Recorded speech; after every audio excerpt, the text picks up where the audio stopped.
안녕하세요. 철로 역정에 대한 해석과 교훈들에 대한 발표를 맡은 홍재선 학우입니다. 먼저 논지에 대해 말씀드리겠습니다. 저는 철로 역정을 읽으며 주인공의 여정을 신학적으로 해석하여 얻었던 교훈들을 정리해보고자 했습니다. 철로 역정의 역사적 배경에 대해 말씀드리겠습니다. 철로 역정의 역사의 배경, 그 주제가 되는 청교도는 영국의 국교인 성공회와 그 헌법에 대항하여 장로교의 헌법을 새롭게 제정하였고, 그리고 국교인 성공회에 대항하였습니다. 이러한 대항이 바로 청교도 혁명이며, 이런 혁명으로 인해 청교도는 1660년부터 1689년까지 성공회로부터 심히 많은 박해를 받게 됩니다. 그 당시 청교도였던 존 버년 또한 이러한 박해의 희생자였으며, 그 당시 많은 청교도들이 성공회의 박해를 피해 종교의 자유를 찾아 미국으로 이주하게 됩니다. 청교도는 부패한 로마 가톨릭 교회의 전승으로부터 스스로 깨끗이 지키려는 신앙운동을 벌였고, 그 결과 엄격한 윤리를 낳았고 새로운 삶의 제도를 탄생시킵니다. 이러한 청교도들로부터 오늘날의 장로교와 침례교, 감리교, 회중 신도들이 생겨나게 되었습니다. 그 다음으로 존 버년, 저자에 대하여 말씀드리겠습니다. 존 버년은 1628년 가을 영국 베드포드에 가까운 곳 엘스토어라는 작은 시골 마을에서 태어났습니다.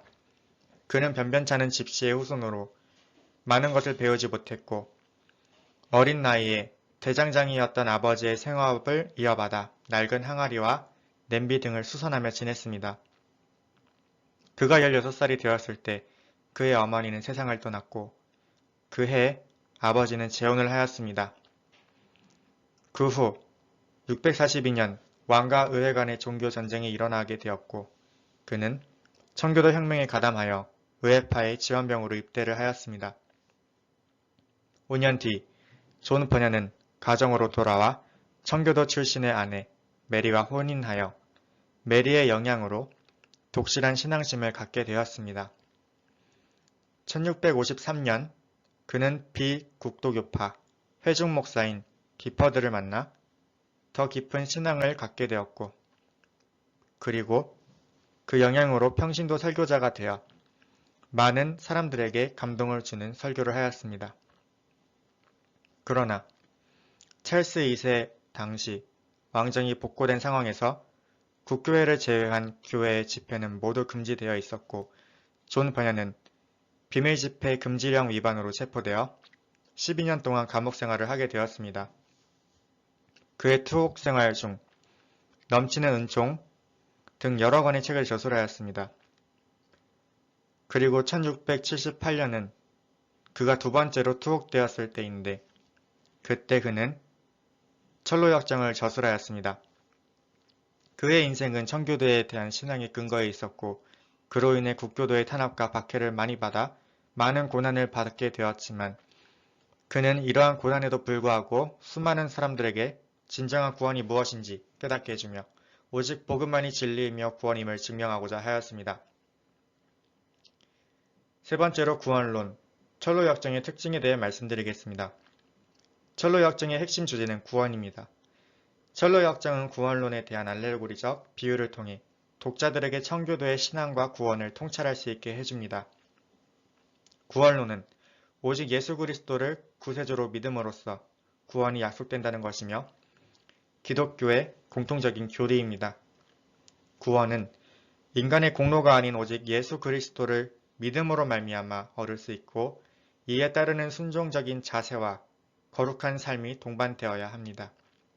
구원론을 다루는 기독교 고전 중 가장 유명한 책은 철로 역정으로, 이 책은 역사상 종교와 우화, 문학을 가장 아우른 작품이자 성경 다음으로 가장 많은 언어로 번역된 작품이며, 지금까지도 수많은 사람들에게 감동을 주어 구원과 복음에 대한 여정을 깨닫게 해주는 저서입니다.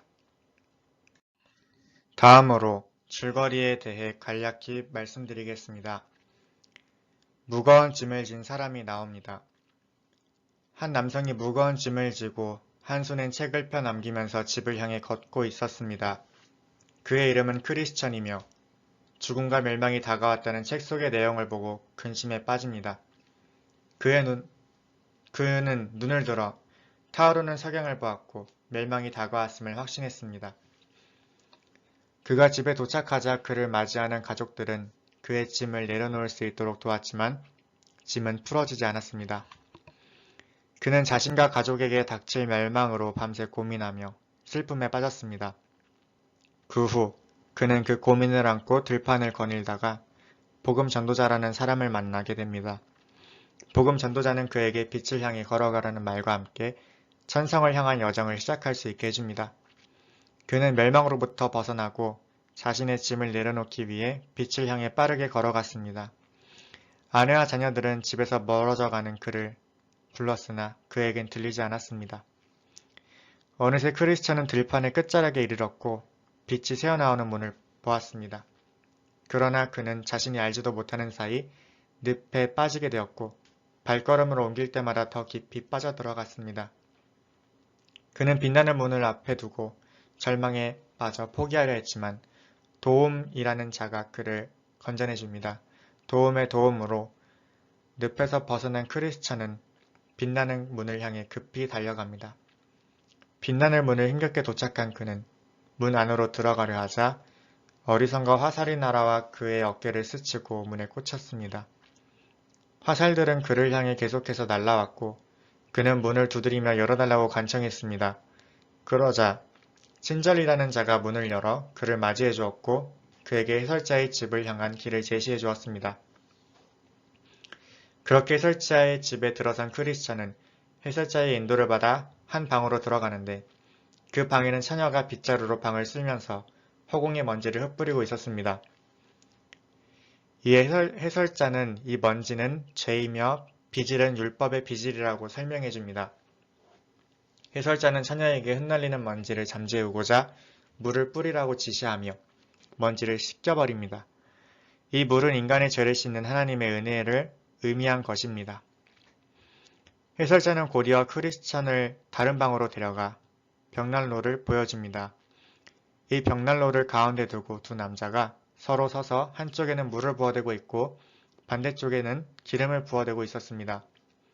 해설자는 물을 붓는 사람은 마귀이며 기름을 붓는 자는 그리스도라는 설명을 해줍니다. 다음으로 해설자가 철창 안에 있는 절망이라는 사람을 소개해줍니다. 절망은 소망을 잃은 채 모든 것을 포기한 사람이었고 포기하였기에 아무것도 할 수 없었습니다. 그 후 해설자는 궁전의 모습을 보여주는데 이 궁전의 문 앞에는 명부를 적는 사람과 병사들이 지키고 있었습니다. 그러나 한 기사가 명부를 적는 사람에게 자신의 이름을 적어달라 외치며 문을 지키는 병사들과 치열하게 싸운 뒤 궁전에 입성하게 됩니다. 성 안의 사람들은 그에게 환호성을 지르며 빛나는 옷을 입혀줍니다. 해설자의 집에서 많은 것을 보고 느낀 크리스천은 그 집을 나와 십자가의 언덕을 향해 걸어갑니다. 십자가의 언덕을 향해 오르자 그의 무거운 짐은 풀어졌습니다. 그 짐이 풀어진 동시에 천상에 빛나는 세 존재가 그에게 세 가지 선물을 줍니다. 첫째 선물은 죄사함의 선포입니다. 이는 예수 그리스도의 십자가의 보혈로 크리스천의 죄가 사라졌다는 것을 의미합니다. 두 번째는 겉옷입니다. 이것은 그리스도의 의를 상징하는 것입니다. 세 번째는 이마의 표입니다. 이는 지성으로부터 시작되는 전인격적 변화를 나타내는 표입니다. 그리고 두루마리인데 이는 약속의 말씀인 성경을 의미합니다. 그 후 크리스천은 미궁에 도착하게 됩니다. 이 미궁 앞에는 두 마리의 사자가 있었는데 이는 크리스천의 믿음을 시험하기 위한 존재였습니다.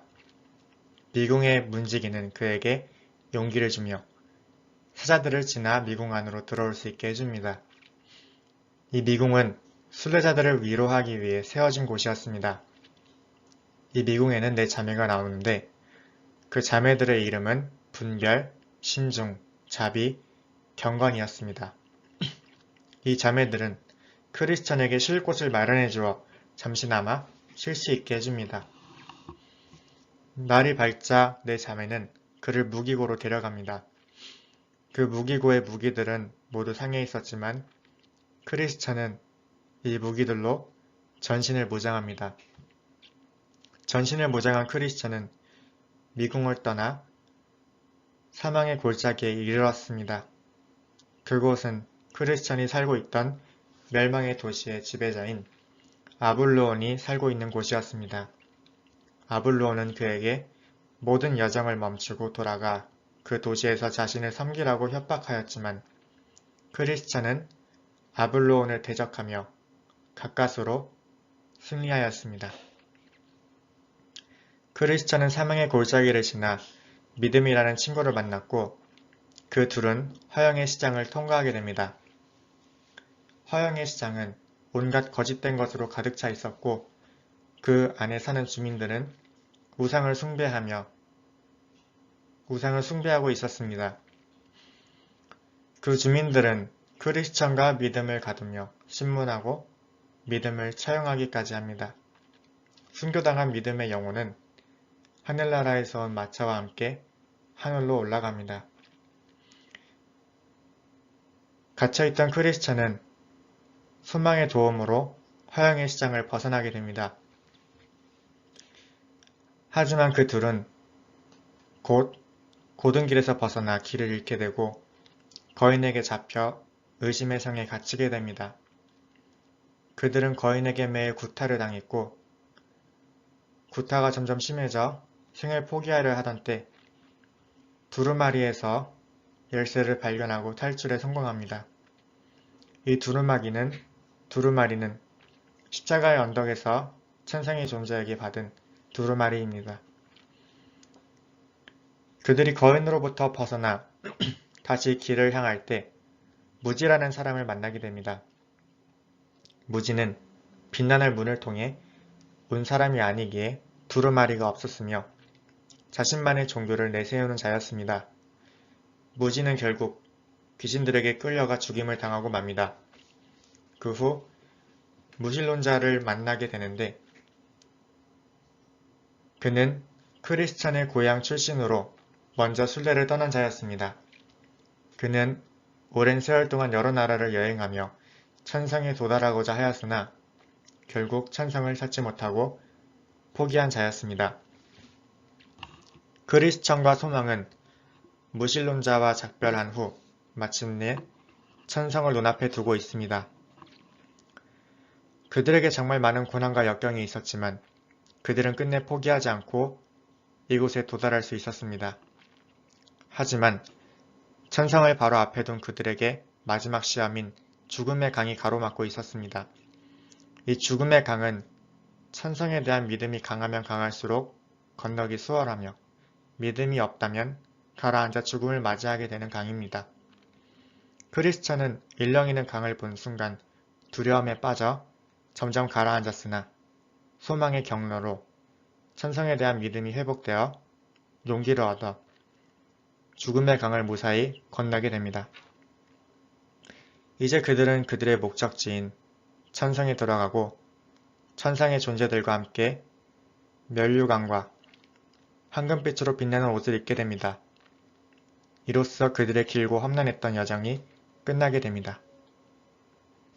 앞에서 줄거리를 간략하게 요약하였는데 철로의 확장은 크리스천이 천성을 향한 여정을 알레고리적 비유 형식의 소설로 표현한 것입니다. 그의 여정의 핵심은 오직 복음에 대한 믿음이며 그에 따른 순종에 기초한 것입니다. 이제 그의 여정을 신학적으로 해석하기 전에 그의 이름을 살펴보려고 합니다. 그의 이름은 크리스천, 즉 예수 그리스도를 따르는 자를 뜻합니다. 예수님께서는 우리에게 길과 진리와 생명을 제시해 주셨고 우리는 예수님을 따라 그 길을 걸으며 영원한 하늘나라에 입성할 수 있게 되었습니다. 그 길은 좁은 길이며 험난한 고난들이 도사리고 있지만 그 길만이 생명의 길입니다. 요한복음 14장 6절에선 이렇게 말하고 있습니다. 예수께서 이르시되 내가 곧 길이요 진리요 생명이니 나로 말미암지 않고는 아버지께로 올 자가 없느니라. 크리스천은 오직 예수님만을 따르는 여정을 한 것이었습니다. 그 다음으로 제 근원에 대해 말씀드리겠습니다. 세상의 모든 사람은 크리스천과 같이 각자의 짐을 가지고 있습니다. 그 짐이 어느 날 사라지게 된다면 좋겠지만 그 짐이 사라진다고 해도 또 다른 짐이 생기기 마련입니다. 저는 이 짐을 죄라고 생각하였습니다.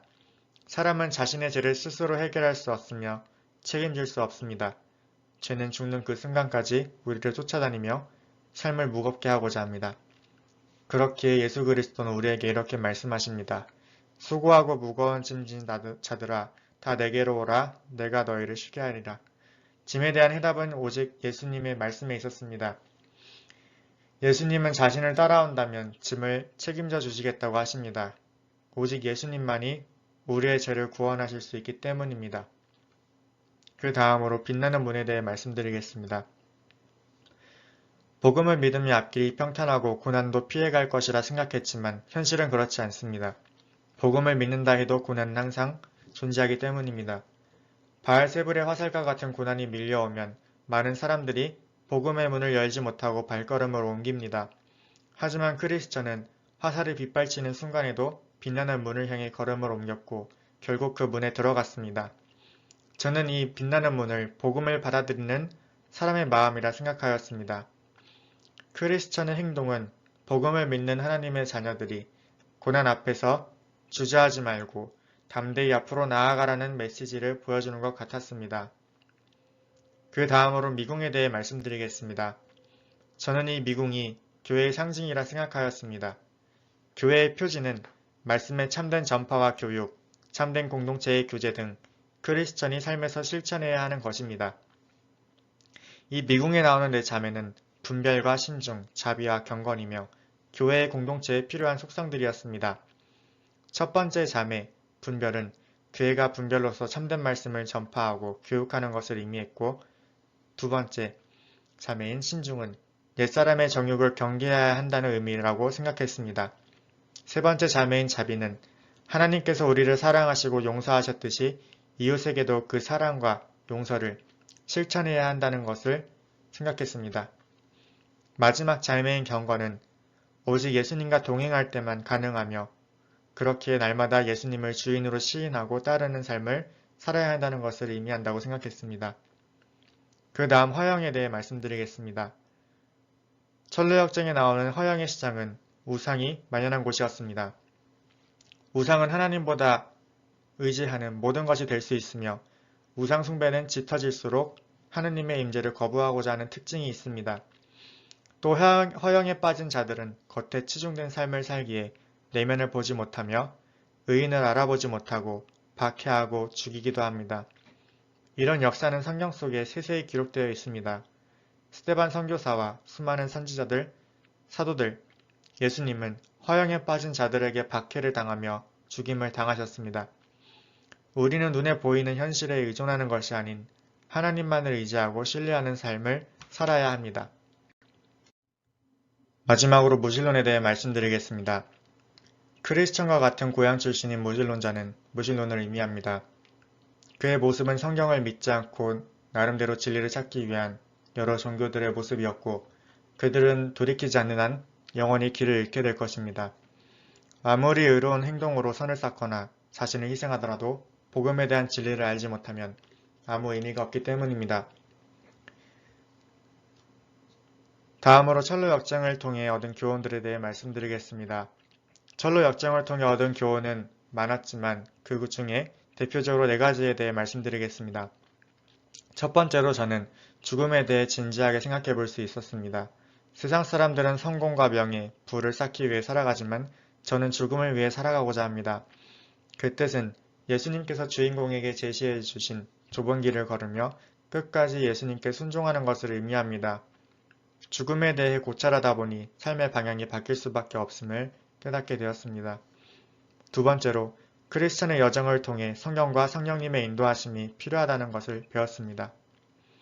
성경은 우리에게 천성을 향한 여정을 할 수 있도록 나침판과 같은 역할을 해주며 성령님은 우리를 천성으로 인도해 주시는 이 안내자 같은 역할을 해준다는 것을 알 수 있었습니다. 세 번째로 시험의 의미가 무엇인지 고찰해 보았습니다. 하나님은 우리를 시험하지 않으시며 모든 시험은 우리의 죄악과 유혹으로부터 온 것임을 배웠습니다. 하지만 하나님께서는 그 시험조차 연단을 위한 도구로 사용하시는 전능한 분이십니다. 마지막으로 구원에 대한 것입니다. 성경은 우리의 죄를 통하여 죽으신 예수님의 보혈로 우리의 죄를 위하여 죽으신 예수님의 보혈로 우리는 구원을 받아 더 이상 정죄함이 없다고 말하고 있습니다. 하지만 이 구원은 예수님의 보혈로 방탕한 삶을 살아도 받는 것이 아닌 자신의 죄를 회개하며 말씀에 순종하는 자만이 예수님을 진정으로 믿는 사람이며 구원에 이르는 자라 말합니다. 이 책의 주인공인 크리스천은 천국을 향해 길고 험한 순종의 여정을 떠난 것입니다. 적용과 결론에 대해 말씀드리겠습니다. 인간의 구원은 예수 그리스도의 보혈로 말미암아 이루어졌습니다. 하지만 구원은 받기만 하는 것이 아닌 그에 따른 철저한 순종과 믿음에 대한 의무가 부여됩니다. 크리스천은 어떠한 상황 속에서도 구원에 대한 하나님의 말씀을 붙들며 고든 길을 따라 살아가야 합니다. 우리의 공로가 무엇이든 하나님 앞에선 무익하지만 하나님을 사랑하며 말씀에 순종하는 삶은 구원의 빚진 자의 삶이고 하나님께서 기뻐하시는 삶입니다. 죽는 그 순간까지 크리스천과 같이 하나님께서 명령하신 곧고 좁은 길을 따라 걸어가길 원합니다. 무익하고 죄인인 저를 자녀 삼아주신 하나님의 은혜에 감사하며 마무리하겠습니다.